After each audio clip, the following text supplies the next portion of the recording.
The Tao of Self-Confidence, episode 199.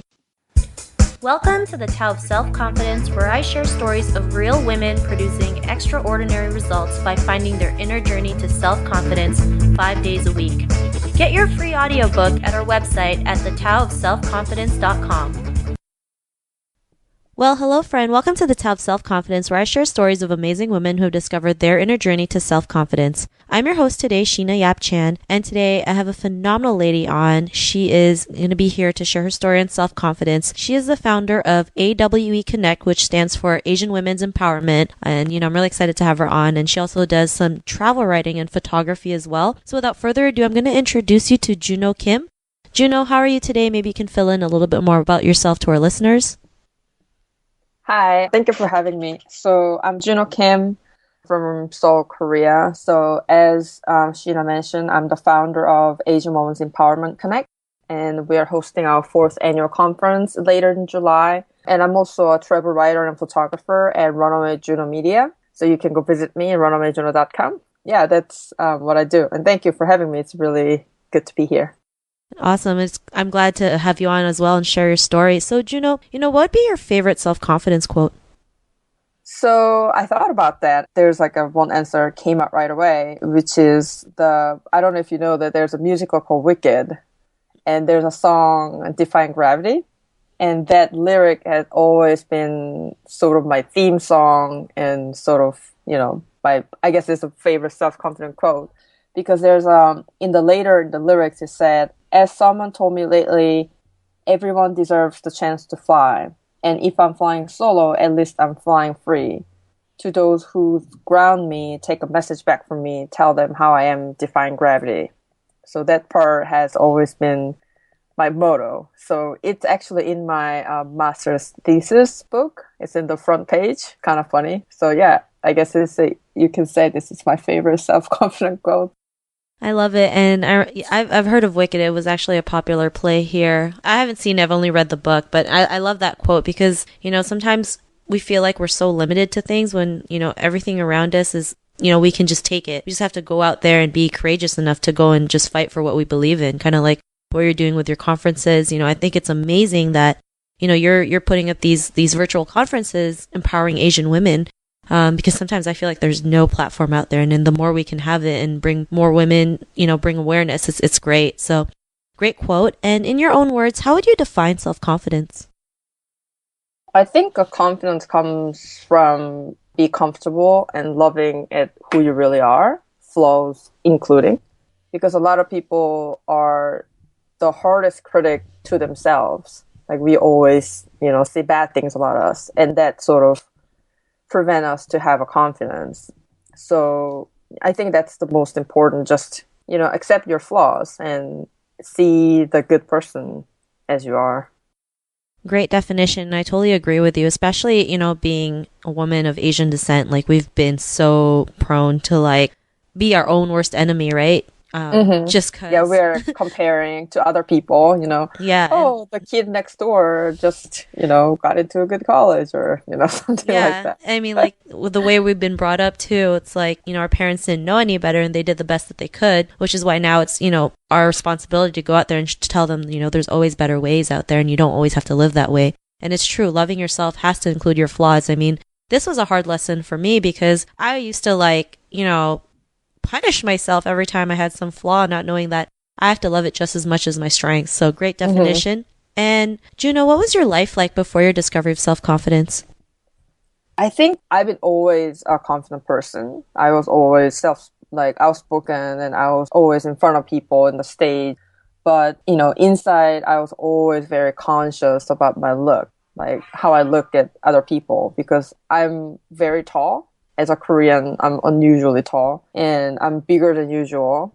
And I thought I wasn't one of those pretty girls you see from magazines and TVs and, advertisements. And, I thought, oh, so I'm not one of those girls, but, so I'll do something else. So I was running a science club and I had my hair really short. I thought I was just never pretty, and that was just things I could never get. And I've never worn a bikini until I was in mid-20s. And that was the moment that I had a realization afterwards. And I thought like, turns out I don't really care what other people think of me. So, yeah, I guess that was like my moment. Awesome. Well, thanks for sharing that. And, it's okay. I was the same. I never rocked a bikini until like I was in my early mid 20s. And, it's funny because I remember reading the story of the first Asian woman who was like became like the first Asian supermodel. And she kind of went through what you went through. She was tall. She didn't think she was pretty. She was totally different from all the people in her village in China. And now she's like one of the highest paid models. So, I mean, beauty doesn't always have to be like a certain standard, right? Which is great. Like beauty is our own definition. And Right. she also had the courage to just go out there and just put herself out there. And now she's like this famous model. I forgot her name, but I just remember her story. It's kind of like yours. And so you mentioned that, wearing that bikini was when you realized that, you just didn't care about what other people thought of you anymore. I mean, after that, what was your life like after that realization? The moment that I decided to buy a bikini, there was like, oh, I guess I don't really care what other people think. So that was the moment that I start trying wearing something that on my own. Like I buy my own clothing that in my style, I just buy bright color things because that's what I like big jewelries and, I wear high heels, because I was working in a big engineering firm. So I had to wear a suit. And I thought, when I'm wearing a suit, I'm going to just rock my own style. So I just stopped caring. Like, I wasn't wearing, white and black, which is a lot of people wear in a workplace. And because I'm really big and tall, I really stood out. And that was not really a good thing as working in a company, but that sort of just built more of who I am. Like, I was becoming more confident and more outspoken. And as my my favorite self-confident quote said, no one could tell me otherwise because I was the making a decision. And that was a really hard discovery as an Asian person because Asians are not, especially girls, Asian women are not taught to be that way. We are taught to be quiet, we're taught to be preserved, we're taught to be nice and respectable. But then after that moment, I realized, okay, I could really live my life as I wanted. And that was the moment. And I left my job. That's because of other reasons, but I left my job and I've been traveling the world since 2011 in July and I never stopped. So I travel full time. So that's my job. And I've been digital nomad ever since. I'm staying in my hometown now, but we still don't have a settled home. So I guess my life has been digital nomad and traveling the world became who I am. Awesome. Well, thanks for sharing that. And I love that you point out that you make your own decisions because you're right. As Asian women, like we've been so programmed that, our parents make decisions for us or people who of influence make our decisions. And then it's hard for us to make our own decision because we always have to second guess everything, wondering if we made the right decision or not, and realizing that we are more powerful than we ever realized. So, I'm glad you're able to realize that, and hopefully our listeners can realize that too, that, they have the ability to make their own decisions and be okay with it. And Juno, to the woman who's listening to your episode, she may be on her own journey to self-confidence. What'd be that one tip you would give to her? I would say the self-confidence comes from within, and that cannot be more true. But I think it's also important to surround yourself with the right people. And that's why I founded AWD Connect to connect all the creative and unique and driven Asian women all around the world.